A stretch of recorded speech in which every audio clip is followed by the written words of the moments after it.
Shalom Bapak Ibu Saudara-saudari dan juga pemuda-pemudi GKO di dalam Tuhan Yesus Kristus. Pagi ini Rabu 25 Mei 2022, kami mengajak saudara semua untuk mengikuti renungan harian yang dikeluarkan oleh Sinode Gereja Kristen Oikumene di Indonesia dengan berpedoman pada pola pembacaan Alkitab 4M. Sebelumnya mari kita berdoa. Allah Bapa, Anak dan Roh Kudus, kami bersyukur untuk kehidupan dan keselamatan kekal yang Tuhan anugerahkan bagi kami semua sampai dengan pagi hari ini. Ajarlah kami anak-anak-Mu firman-Mu yang tidak saja berbicara tentang hidup kami sekarang dan di atas dunia ini, tetapi juga kelak bersama-Mu di Yerusalem yang baru. Kiranya firman-Mu menyiapkan kami, sehingga ketika harinya tiba, kami menjadi pribadi-pribadi yang bersyukur karena merasakan penggenapannya di dalam hidup kami masing-masing. Demi Kristus Yesus kami berdoa. Amin.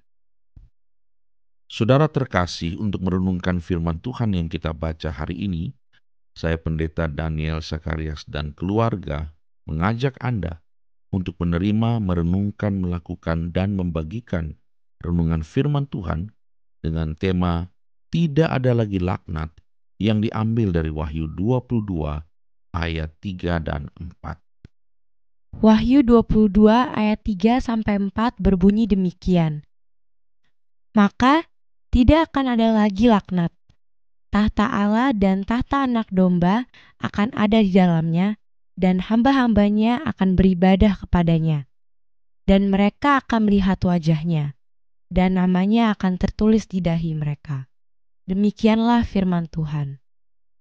Dari pembacaan firman Tuhan tadi, mari kita jawab beberapa pertanyaan berikut ini. Pertanyaan pertama, apakah yang terjadi di Yerusalem baru itu? Dalam ayat 3 tercatat, yang terjadi di Yerusalem baru tidak akan ada lagi laknat. Rasul Yohanes menggunakan kata tema untuk kata laknat yang artinya kutuk. Bila hal ini dihubungkan dengan kitab Kejadian di Perjanjian Lama, maka di zaman Adam dan Hawa, karena mereka berbuat dosa, maka kutuk jatuh atas mereka dan atas tanah di mana mereka tinggal, sehingga keduanya menjadi herem. Dalam bahasa Ibraninya berarti Adam dan Hawa menjadi orang-orang yang dikhususkan untuk dihukum. Di Yerusalem baru, tak ada lagi kutuk semacam itu, karena dosa tidak ada lagi. Pertanyaan kedua, siapakah yang bertakhta dalam Yerusalem baru? Yang bertakhta di Yerusalem baru di ayat 3 adalah Allah dan Anak Domba. Pertanyaan ketiga, apakah yang dilakukan hamba-hambanya di dunia yang baru itu? Ayat 3 mencatat, hamba-hamba Allah akan beribadah kepadanya. Rasul Yohanes menggunakan kata latreususin yang artinya bisa banyak. Bisa berarti beribadah, bisa berarti melayani, dan juga bisa berarti tunduk dan taat. Sehingga bila diterjemahkan, orang-orang percaya di Yerusalem baru itu hidup beribadah, melayani Tuhan di dalam ketundukan dan ketaatan kepadanya. Bila hal ini dihubungkan dengan kitab Kejadian, maka Adam dan Hawa juga pernah menjadi hamba-hamba Allah untuk mengurus Taman Eden secara khusus dan juga bumi pada umumnya. Namun, sayang mereka tidak tunduk dan taat kepada Tuhan.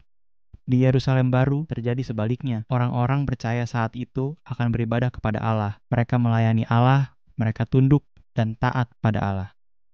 Dan pertanyaan yang keempat, apakah yang dilihat dan dialami oleh hamba-hambanya?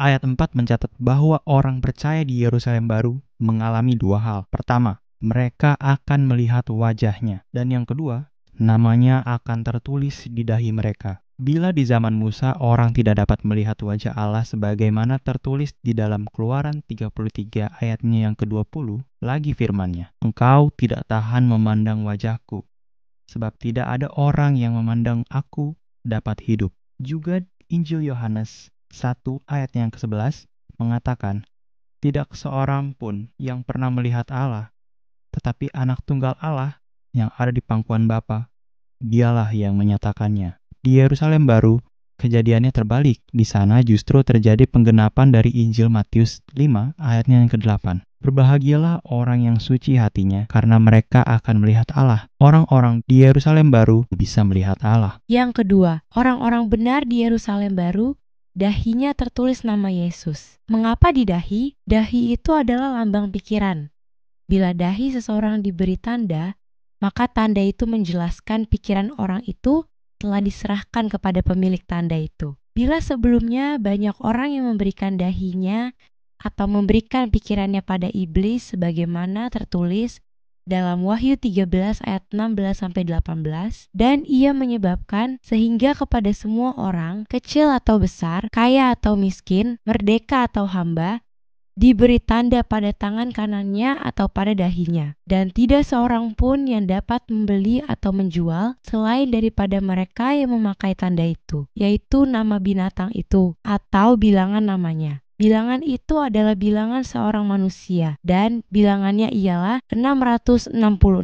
Orang-orang benar, di dahi mereka tertulis nama Yesus, yang artinya mereka menyerahkan pikiran mereka dikuasai dan diarahkan olehnya. Lalu sekarang, apa pelajaran yang keluarga kita dapat dari perenungan kita hari ini? Pertama, dosa itu mendatangkan kutuk dan kehancuran pribadi, keluarga, gereja, bahkan dunia. Tetapi penebusan Kristus menghalau kutuk dari pribadi, keluarga, gereja, dan dunia. Di Yerusalem baru, tak ada lagi kutuk bagi orang-orang benar. Kedua, dosa menyebabkan kita tidak dapat melihat Allah, dan bahkan bila melihat Allah, manusia akan mati. Namun, karena karya penebusan Kristus, maka di Yerusalem baru, orang-orang benar dapat melihat Allah dan tetap hidup.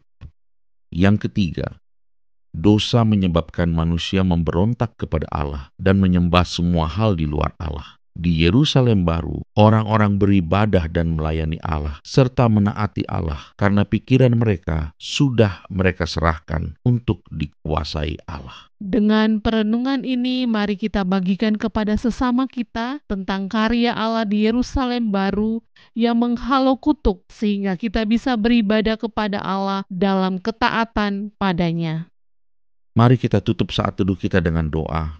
Bapa, kami rindu mengalami semua hal itu di Yerusalem baru. Mampukan kami terus untuk menggenggam erat-erat pengharapan ini. Biarlah pengharapan kami di atas dunia ini bukan semata tentang apa yang akan kami pakai, makan dan minum, tetapi juga tentang pemulihan situasi dan pemulihan diri kami seutuhnya. Dalam menjalani hari ini kami mohon hikmat, kuasa dan penyertaan-Mu, agar apa yang kami lakukan hari ini dibuat Tuhan berhasil. Demi Kristus Yesus kami berdoa. Amin. Demikianlah renungan kita pagi ini. Kiranya kasih karunia Allah menyertai saudara semua. Salam damai sejahtera buat kita semua.